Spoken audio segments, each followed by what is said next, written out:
I never thought a simple batch of homemade tomato basil soup would be the last thing I served in my own kitchen. Valerie was standing by the sink, that same look of cool, practiced calm on her face she always used when she was delivering a gut punch, as if she were doing you a huge favor. Mom, starting this fall, you'll be moving in with Aunt Helen, she announced. There's just no space for you here anymore. She didn't even glance my way, you know? Her eyes were locked on Brooke, Tyler's mother, like they'd just become partners in some big shot firm I hadn't even applied to. The sweet, savory scent of onions and thyme wafted up from the simmering pot, the soup I'd made for them. I stood there, my hand still gripping the wooden spoon, so completely stunned I honestly forgot how to draw a breath. There was no question mark in her voice, no real kindness, just cold, hard logistics. Of course, I managed to say, or maybe I didn't say anything at all. My throat just clenched up, my eyes started to burn, but I'll be darned if I was going to give them the satisfaction of seeing me cry.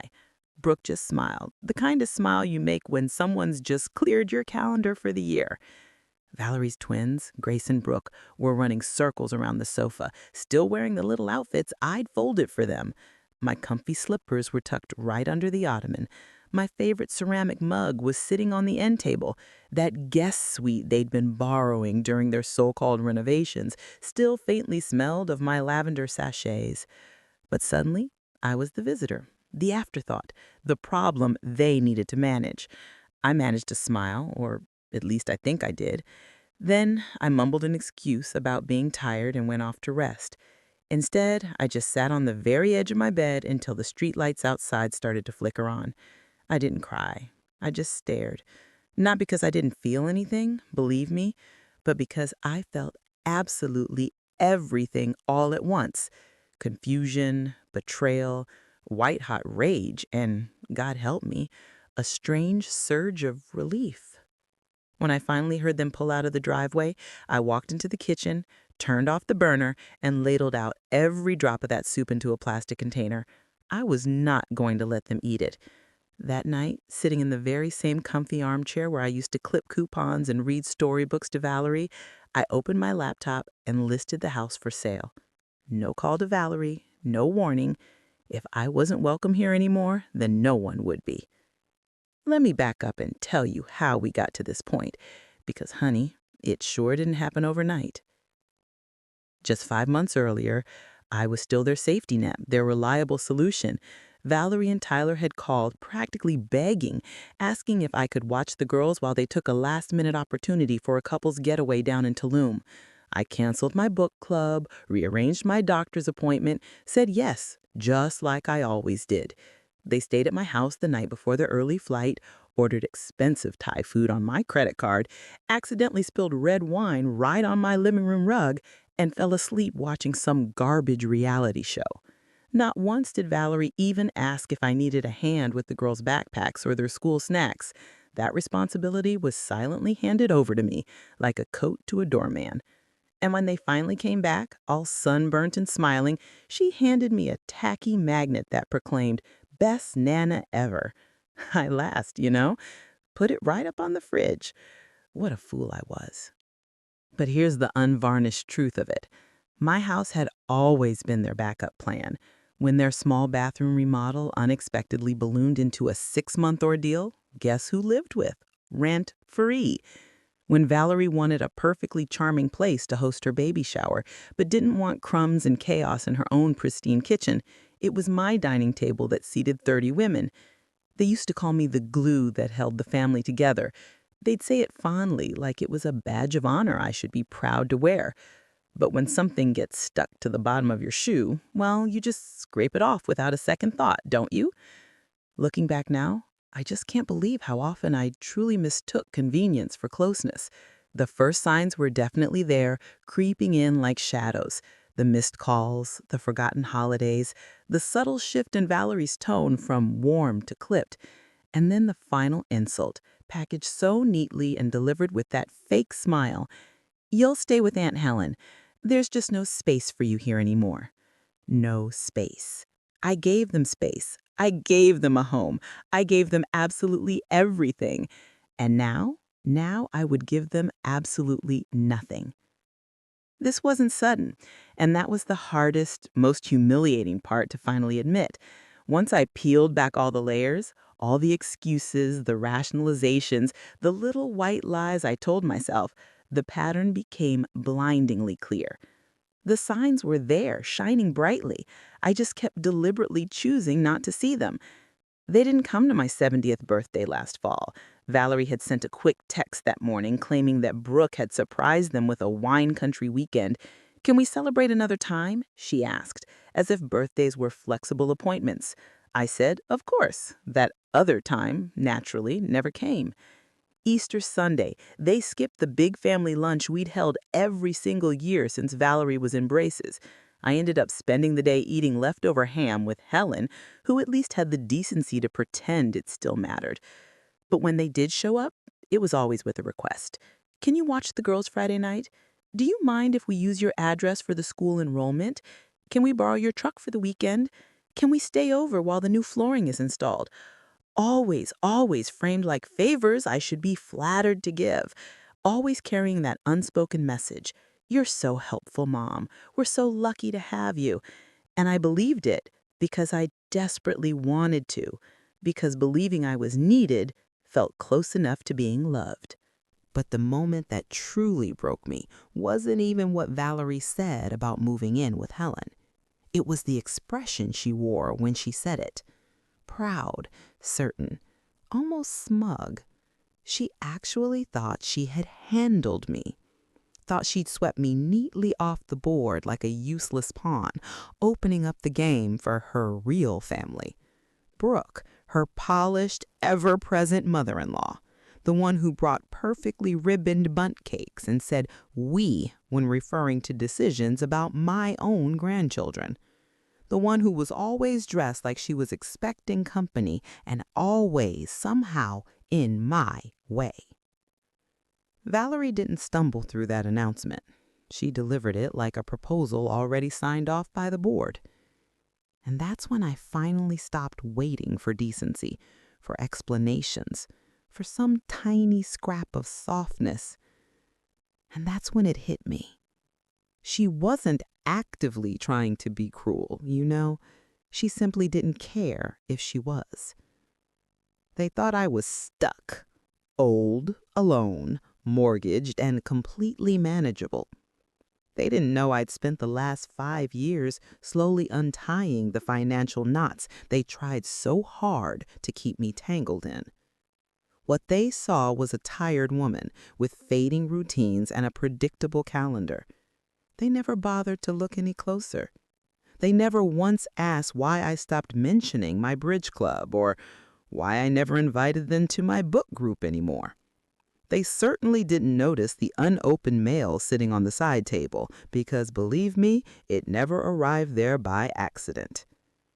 Here's what they didn't know. I had another address. Back in 2020, right after I turned 68, I used a substantial part of my inheritance from my sister to purchase a modest 2-bedroom condo downtown. It was registered fully in my maiden name, paid for in cash, the HOA fees prepaid for 5 years, and the deed was stored securely in a safety deposit box. I told no one, not even Helen. I furnished it with such care, slowly and deliberately. A quiet kitchen with deep gliding drawers, a cozy reading nook right by the window, a small second bedroom with bunk beds just in case Grace and Brooke ever came to visit under very different circumstances.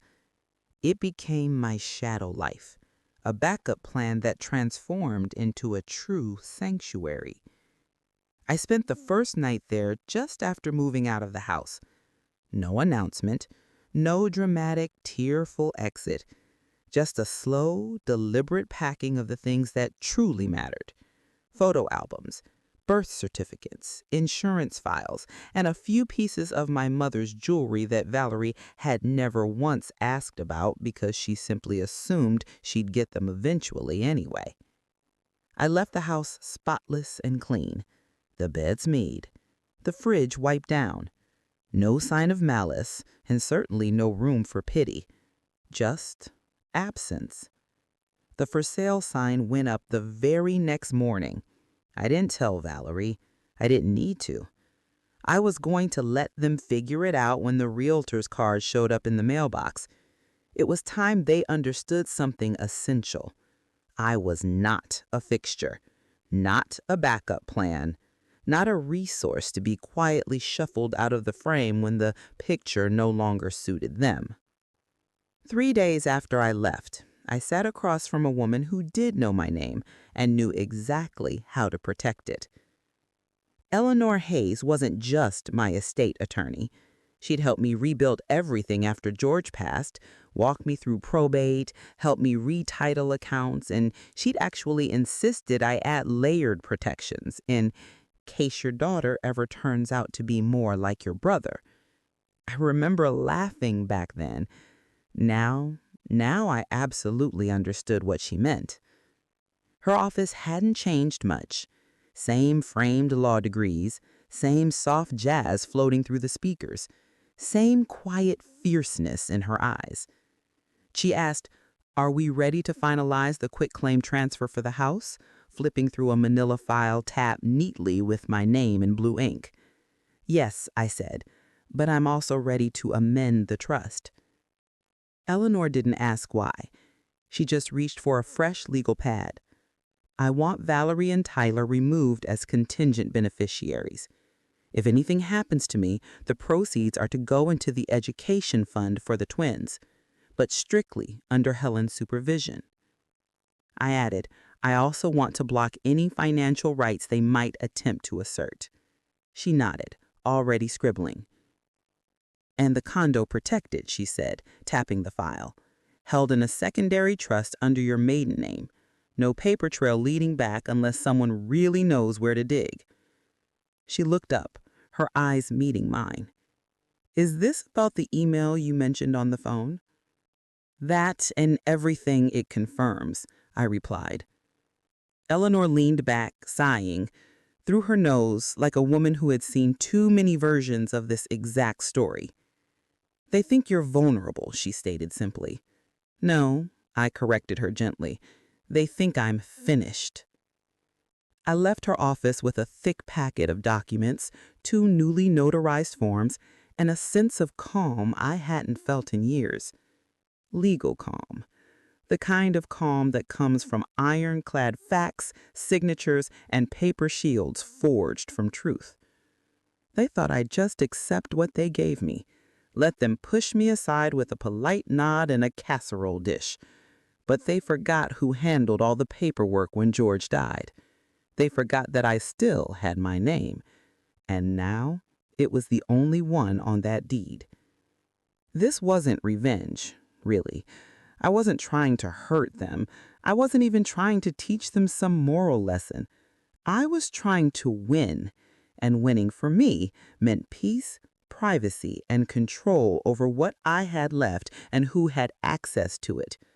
No more being a secondary character in their version of my life. No more bending myself into the shape of whatever they needed that particular week. The win condition was simple. They get nothing they didn't earn. Valerie and Tyler truly thought I would go quietly, grateful for scraps. But I'd already spent too many years mistaking guilt for generosity. Every thank you with no follow-up. Every late-night call that began with, "Can you just," and ended with me giving up something, my time, my money, my energy. And I allowed it to happen because I thought I was keeping the family together. But what was I really keeping? A daughter who only remembered I existed when she needed a sitter or a signature? A son-in-law who treated me like a logistical problem to be solved? Holidays filled with tension, silence, and the constant crushing knowledge that I was no longer included, only tolerated. Now I didn't want tolerance. I didn't even want reconciliation. I wanted a firewall. Eleanor helped me build it. Trust amendments, beneficiary restrictions, a clause in my will that legally bars Valerie from acting as executor due to conflict of interest and prior attempts to exert undue influence. I remember her raising her eyebrow when I added that last bit. I didn't explain. Some truths don't need to be said out loud to make them real. The house would sell in a matter of weeks. I'd already chosen the listing agent, someone Eleanor recommended, someone who would handle the process discreetly. Valerie would find out when the listing went live, or maybe when she drove by and saw the lockbox on the front door. But she wouldn't be able to interfere. She would have no legal standing, not anymore, because I wasn't just removing her from my life. I was removing the version of me she thought she controlled. The first piece of hard evidence came while I was cleaning out the sideboard drawer where I used to keep old recipe cards and the kids' school drawings. I wasn't expecting to find anything important, just the usual clutter, dried up pens, expired coupons, a rogue key with no memory attached to it. Then I found the envelope. It was plain, unsealed. Inside was a printed copy of an email chain forwarded from Valerie to Tyler. The subject line read, "Estimated equity on Mom's place. Zillow comps attached PDF file." I didn't even need to open the attachment. The main message told me everything. If she gifts it, we avoid taxes, could clear the loan and still have cushion left. Talk to your guy. Re-timing. It didn't say if she wants to gift it. It didn't say ask her. It said if she gifts it, as though I were a simple transaction, a line item in their financial strategy. I sat there, holding that paper, staring at my own daughter's words, reading them twice to make absolutely sure I hadn't misinterpreted anything. But no, there was zero room for confusion. They weren't just planning for my eventual departure, they were literally counting the proceeds, planning renovations, debt clearance, a cushion. I could practically see Tyler pacing around their kitchen island, calculator in hand, while Valerie scrolled through listings. Maybe they had even toured showrooms, picked out quartz countertops, dreamt up a walk-in pantry. They hadn't just cut me out emotionally, they were already spending what wasn't theirs. In that one line, "Talk to your guy," it told me they had help. Maybe a broker, maybe someone in lending, someone who thought they were being incredibly clever. That was their biggest mistake. They assumed I wasn't paying attention. But now I had proof, not just suspicion, paper, time-stamped and addressed, evidence of clear intent. I didn't need to confront them. Not yet. I absolutely would not get emotion involved. That's exactly how they would win, by pulling me into a chaotic scene. Instead, I slid the email back into the envelope and placed it securely inside my trust binder, right behind the clause removing Valerie as a beneficiary. Some people explode when they're betrayed. I sharpen. The email wasn't just disturbing, it was informative. It told me exactly how they thought, how supremely confident they were, how unbothered by morality they'd clearly become, and worst of all, how certain they were that I was naive enough to help them without realizing it. That certainty, that was leverage. So I decided to give them something to chase. Eleanor and I drafted a document we titled Pre-Gift Transfer Authorization. It looked official, sounded perfectly credible, and contained just enough legal jargon to pass a lazy glance. But the values were all wrong. Deliberately inflated in some places, hilariously undercut in others. A few key figures didn't match current tax laws at all. A truly clever person would have noticed, but they weren't looking for accuracy. They were looking for opportunity. I printed it on heavy bond paper, the kind you use for real contracts. I placed it on my desk, aligned it perfectly next to a fountain pen and a neat stack of manila folders. Then I waited. That Thursday, Valerie dropped off the girls for a quick overnight. Last-minute dinner plans, she said. Could I be a lifesaver again? She gave me a quick peck on the cheek, didn't take off her sunglasses, and barely stepped inside the entryway. "Bathroom?" she asked, already halfway down the hall. I knew she'd veer right instead of left, not because she needed to, because she was curious. 5 minutes later, she reappeared with a smile that didn't quite reach her eyes. "Thanks again, Mom. You're the best." She didn't ask about the paper. She didn't have to.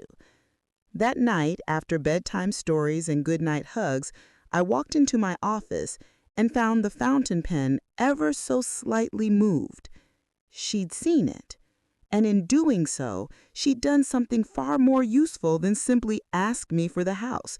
She documented her interest without my consent. It wouldn't hold up in court, but I didn't have to wait long. A voicemail came 6 days later, just after dinner. Tyler's voice, falsely casual, the kind he uses when he's trying to act like something's his idea. "Hey, just checking if you've talked to your tax guy yet. We've been looking at timelines and might want to start those basement renovations soon. Let us know what you're thinking." Basement? My basement? They were already making plans like the place belonged to them. I played the message again, just to hear the sheer audacity more clearly. There was no pretense left, no check-in, no offer to help, just a raw assumption that the deal had been made and they were now coordinating construction as if I were the tenant, not the title holder. They'd taken the bait, chewed it, swallowed it whole, and now were asking for seasoning, but they didn't realize I wasn't living in that house anymore. That the basement they were imagining as a wine cellar or a media room was being cleaned for staging photos as we spoke. They still believed I was upstairs knitting and simply waiting to be needed. I didn't respond, not to the voicemail, not to the follow-up text Valerie sent the next morning. "Hey, hope you're feeling good about everything. Eric talked to a friend who specializes in converting older properties. Great timing with equity the way it is. Love you." Love you. The insult was almost funny. What they loved was the story they'd written, the helpful, tired mother gracefully handing off her only asset to the ambitious young couple building a beautiful future. It would look generous on paper. They'd probably even thank me in the HOA newsletter. But they hadn't earned it. Not the house, not the legacy, not the right to assume a future that still legally and emotionally belonged to me. I saved the voicemail and screenshotted the text. Then I emailed both to Eleanor with the subject line, "Phase 2 begins," because it wasn't enough to simply know what they wanted. 2 weeks later, I found the first public breadcrumb. It was on Valerie's Instagram story. 30 seconds of soft jazz, clinking glasses, and a slow pan across my back patio, captioned "Last weekend at Mom's, bittersweet." They weren't even being subtle anymore. She posted it like a farewell tour, the kind you give a place that's already legally yours. The comments under it made my stomach tighten. "You guys deserve it, heart, heart, heart. Such a beautiful home. Excited for your next chapter. Wait, is this the house?" I clicked her profile. The location tag said Westwood Hills, my neighborhood, my address. And on Zillow, the house was now marked as coming soon. Photos weren't uploaded yet, but the listing was real. Except it wasn't under my name. It was under theirs. Valerie L. and Tyler R. My name wasn't on it, not once. No mention of the trust, no acknowledgement of the actual legal owner. I took screenshots of absolutely everything: Zillow, Instagram, even the listing metadata, date created, agent assigned. Then I pulled up my HOA's community bulletin and downloaded the PDF minutes from last month's board meeting. There it was. Homeowner at my address notified the board of an upcoming sale pending minor landscaping improvements and interior staging. Valerie had used my name to contact the HOA, posed as the homeowner. Maybe she thought no one would ever check. Maybe she thought I'd just roll over once the sign went up and the offers came in. But now I had timeline, intent, and a visible, undeniable pattern of assumption and impersonation. It wasn't just rude anymore, it was strategic misrepresentation, and that made it actionable. Eleanor called me that afternoon. "I've seen the screenshots. I think it's time we prepare for something more formal." I agreed, because they weren't just taking liberties now. They were drafting their future in my ink, and it was almost time to take the pen back.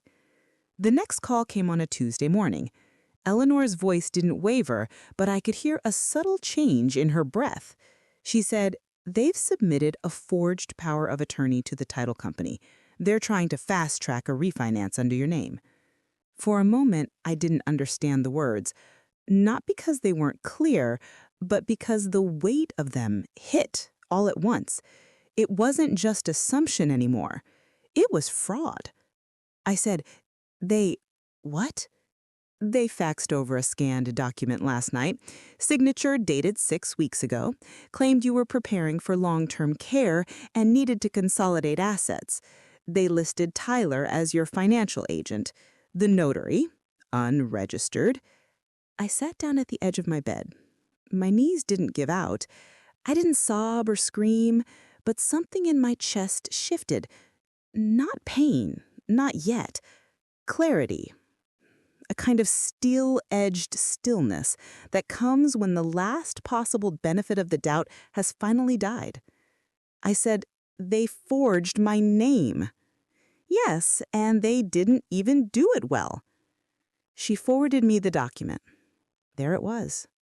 My name, slanted, just wrong, like someone had copied it from a birthday card. The kind of imitation a stranger might miss, but a daughter would never mistake. And that's what truly gutted me more than the crime itself. She knew how I wrote my name. She'd seen it 1,000 times on permission slips, grocery lists, holiday cards. And still she did it anyway. They weren't just trying to inherit a house. They were trying to steal it while I was still breathing. I should have cried. Maybe I would later, but not that morning. Instead, I opened a folder labeled Receipts on my desktop, added the forged POA to it, and then emailed it to Eleanor with one single sentence: "No more chances." Because that's what this was now.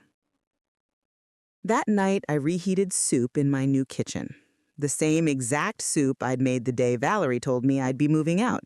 Same recipe, same wooden spoon. But this time, the silence tasted different. I sat at the little breakfast table by the window, bowl in hand, city lights flickering outside. No voices in the other room, no twin giggles, no shoes by the door. Just me and the cold, hard realization that I'd raised a daughter who could forge my name and still sleep at night. I didn't cry. I didn't touch my wine either. I just sat there and let the grief press in around me. Not for the house, not for the documents, but for what I now understood would never return. Whatever version of Valerie that once held my hand at the grocery store or curled beside me during thunderstorms, she was gone. Or maybe I just imagined her all along. For a moment, I hated myself. Not for being fooled, but for needing so badly to be needed that I didn't notice how completely transactional things had become. How I'd blurred the line between family and function. I thought of the birthday she missed, the Sunday dinners that slowly disappeared, the way she lit up talking to Brooke but spoke to me like a task list. It wasn't sudden, it was a long, slow erosion I pretended was just weather. I set the empty bowl in the sink and turned off the kitchen light. But before I went to bed, I did something I hadn't done in years. I wrote myself a letter. Dear Margaret, you are not disposable. You are not forgettable. You're not something to be repurposed or hidden. You are still here, and you are not done. I folded the letter, slid it into the front pocket of my planner, and marked the page with a paperclip. Let them lie. Let them scheme. I would survive this, not as their mother, but as my own woman. The next morning, I called Eleanor and asked one question. Can we get them in a room? She didn't hesitate. Yes, but we need a reason they'll agree to. They want the house, I said. Let's give them the illusion they're close to getting it. So we scheduled a title clarification meeting, a phrase just vague enough to sound promising, but formal enough to make them nervous. Eleanor would play neutral. The meeting would look like a routine legal review, maybe to finalize that fraudulent refinance they were counting on, and I would be there, in control. I want it scheduled for October 3rd, I added. Eleanor paused. That's your birthday. Exactly, I said. Because after everything they'd taken, my home, my name, my peace, they hadn't even remembered the day I was born. The last 2 years, not even a card, just a text once, 2 days late. Hope you had a nice one. Things have been crazy. Let's see if they remember now. Eleanor sent the invite later that afternoon. The subject line was perfect. Meeting to confirm title transfers and settlement path. Valerie replied within an hour. We'll be there. Thanks so much for facilitating. No follow-up questions, no hesitation. Because they thought the door was finally cracking open. They had no idea I'd built a wall behind it. I spent the next few days gathering the last pieces. Eleanor prepped our folder. I printed everything twice, one set for shock value, the other for legal backup. I even called Helen, asked her to be on standby in case the twins needed to pick up later that day. You sure you're ready for this? She asked gently. I've never been more ready, I said, and I meant it. I didn't feel fear. I didn't even feel anger anymore. I felt prepared. Conference Room B smelled faintly of lemon polish and expensive leather, the kind of place built for negotiations, not family betrayals. Clear glass walls framed the hallway, offering just enough visibility to make people behave. I arrived early. Eleanor was already setting the folders down. You still sure? She asked. I nodded once. They wanted a seat at the table. Let them sit. 10 minutes later, I saw them through the glass. Valerie in a sharp white blazer, carrying a manila folder marked Estimated Market Value. Tyler followed, holding 2 to-go coffees and flashing that salesman's grin I'd seen him use on inspectors and in-laws alike. They stepped inside like they owned the place. Mom, happy birthday. It was performative, like someone mentioning the weather, polite but utterly irrelevant. Tyler offered me a coffee. Oat milk, just how you like it. I didn't take it. I just smiled and folded my hands in front of me.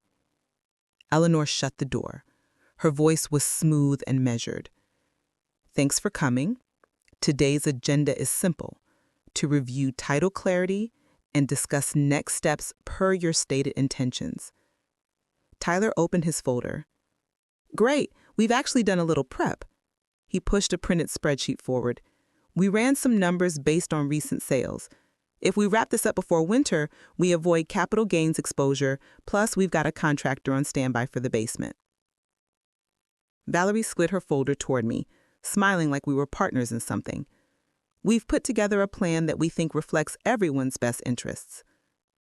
Eleanor turned to me. Mrs. Rowland, shall we begin? I reached down and pulled out a single red folder. I slid it across the table. Let's, I said. Valerie opened it, expecting alignment. Her face didn't change at first. She blinked once, twice. Tyler leaned in. Then came the shift. The silence that followed wasn't empty. It was loaded. It started with the first page. Deed transfer. Revocable living trust executed and notarized 6 months ago. My name, my signature, witnessed and stamped. Legal proof the house had been placed in a trust, irrevocable to anyone outside of it. Tyler leaned in confused. Valerie's smile began to stretch too thin. Eleanor didn't speak. She didn't need to. I let the pages do the talking. Second page. Email printouts. Valerie forwarding property equity estimates to Tyler. Her exact wording: if she gifts it, we avoid taxes, could clear the loan, and still have a cushion left. Next page, Instagram screenshots. Photos of the backyard, caption, bittersweet goodbye. The Zillow listing filed under their names. HOA meeting notes referencing my address submitted by Valerie as the owner. All dated, all documented. Then I got to the final 3 pages. I almost felt bad. Almost. Page 1, the forged power of attorney. Sloppy, unregistered notary. The signature, my name, but off. And right below it, the timestamp from the title company's email server. Page 2, a forensic handwriting analysis report. Notarized, verified, professional. Page 3, a sworn affidavit from a notary public stating she had never witnessed me sign anything for Valerie or Tyler. Tyler let out a soft curse under his breath. Valerie? She went completely still. Not panicked, not teary, just blank, like she couldn't compute what was happening. She turned the last page, blinked slowly, and looked up at me like I was a stranger. Mom, this isn't necessary, she said quietly. Oh, but it is, Eleanor replied, her voice cutting clean through the room. Because what you've attempted is not just inappropriate, it's criminal. Tyler leaned forward, palms flat on the table. Okay, let's not overreact. No one's overreacting, I said calmly, folding my hands. This is me responding precisely. They had brought a folder of dreams. I brought a file of facts. And for the first time since this whole mess began, they were out of ideas. Eleanor straightened the stack of papers like she had all the time in the world. Then she looked directly at Tyler. Effective immediately, Mrs. Rowland has instructed us to file a cease and desist regarding any and all property claims made under her name. Additionally, we are preparing a civil complaint for attempted deed fraud and document falsification. He laughed. Too loud, too fast. You can't be serious. Eleanor didn't flinch. Deadly. Valerie opened her mouth, then closed it. She looked at me like she was seeing something new, or maybe something she thought she'd successfully buried. You're really doing this? She said. Her voice wasn't angry. It was disoriented, like she had stepped into the wrong version of her own story. You gave me the benefit of the doubt, again and again, but you mistook silence for weakness, and you mistook access for ownership. Tyler started to speak again, but Eleanor raised her hand. Elegant. Final. You'll receive the formal notice by the end of the week. In the meantime, do not contact the title company, do not attempt to enter or show the property, do not represent yourself as having any authority connected to the trust. The next call you get will be from our litigation counsel. He went red in the face. This is insane. What's insane, Eleanor said evenly, is assuming someone wouldn't fight back just because you share DNA. Valerie didn't argue. She didn't speak. She slowly gathered her folder, she rose from her chair, and for the first time in this home mess, she followed my lead out of the room. 3 days later, the Zillow listing vanished. So did the smug captions on Valerie's Instagram. Every photo from Mom's house was wiped clean, replaced by a quiet silence that, in its own way, was louder than any apology she never sent. Eleanor confirmed the title company withdrew the pending refinance. Your paperwork stood up, she said. The forged POA didn't. Simple. Factual, but I heard the edge of satisfaction in her voice. She'd seen people like Valerie before, just not one so certain they were untouchable. And then the phone call started, not to me, but about Valerie. The PTA president at the girls' school sent a short-clipped email. Due to concerns raised in the community, we're revising the guest list for the fall fundraiser. She didn't need to spell it out. People talk, especially when someone tries to steal from their own mother and gets caught. Brooke, once so eager to be a front row at every school recital and cookie drop-off, stopped returning Valerie's calls. Tyler's law firm quietly pulled his name from 2 client accounts. No drama, Eleanor noted, just distance. It wasn't a public scandal, not yet, but it was enough to isolate them. Valerie didn't call. She didn't show up on my doorstep or send an email asking for understanding. She understood now, understood that what she tried to take came with a cost, not just in court, but in community, in silence, in all the little doors that close when people finally see what's behind the polished smiles. They hadn't just lost access to my house, they'd lost access to my name. And in this town, that was its own kind of eviction. The paperwork moved faster than I expected. Eleanor filed a directive with the county recorder's office, flagging any future real estate actions under my name for mandatory review. They won't be able to file a parking ticket without tripping a red flag, she said. It was more than legal defense. It was protection. From now on, they couldn't pose, claim, or submit anything on my behalf, not without triggering alerts, and not without a legal trail leading straight back to them. But the real blow came 2 weeks later. Valerie's name appeared on the Regional Real Estate Fraud Watch list. Private, not public, but very real. Agents and brokers talk. Lenders hesitate. Suddenly, they were no longer the couple looking to upgrade. They were a liability. Then came the audit, not mine, theirs. Eleanor had filed a formal complaint with the State Financial Oversight Board, and somewhere down the chain, someone took it seriously. Valerie and Tyler's finances went under review. What they'd hidden, what they'd spent, what they claimed as support payments from me, all of it now had to be proven. They couldn't. The contractor they'd lined up for the phantom basement renovation pulled out. No permit, no down payment, and now no equity to borrow against. Tyler's email to Eleanor was short. "We'd like to avoid further escalation. Please advise on settlement options." She replied even shorter. "There are none." They thought they were clever. They thought they'd written the future in advance. Now they were just stuck in the same home they mocked as outdated, with bills they couldn't explain and a name that didn't open doors anymore. My trust remained untouched. The house sold under my terms, and every single cent was sealed where they couldn't reach it, because they didn't just lose a house. Thanks for listening. Life can get messy sometimes, but remember, you're never truly alone. If this story touched you, please like, comment, and subscribe. Your thoughts mean more than you know.